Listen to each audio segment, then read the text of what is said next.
The concept of materiality is extremely important. It is used in every stage of the audit and is a reference point for the whole engagement team, from the engagement partner and EQCR to the auditor in charge and junior audit clerks. There are 4 important learning outcomes that we must get to grips with in regards to the concept of materiality. These include the definition of materiality, the elements of materiality, how to calculate materiality, and the difference between performance materiality and overall materiality. Here we will look at the first learning outcome. Let's start with the definition. Materiality is defined as the highest level of misstatement that would be tolerated by users of the financial statements. In other words, it is the maximum error or inaccuracy that users would accept before the financial statements would be considered misleading. The difficulty with materiality is that the auditor has to apply professional judgment when considering what would likely be the maximum level of misstatement that users would tolerate. Another more simplistic way to explain materiality is to ask the question, would it affect users' decision making? If the answer is yes, then the matter is considered material.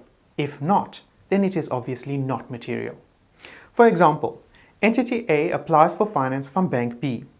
Bank B agrees to provide the requested loan on condition that Entity A's audited financial statements prove that the company has a current ratio of at least 2:1. That is, the company's total current assets are, at a minimum, twice that of its current liabilities. Assume Entity A's current ratio is exactly 2:1. If the auditor, knowing that the loan is dependent on the current ratio, identifies a $1 overstatement of assets, that, when corrected, would result in the current ratio being ever so slightly less than 2:1, would that $1 be considered material? The answer is yes. In such a case, the $1 overstatement of current assets would directly affect the condition upon which Bank B, the user of the financial statements, would base its decision to extend finance.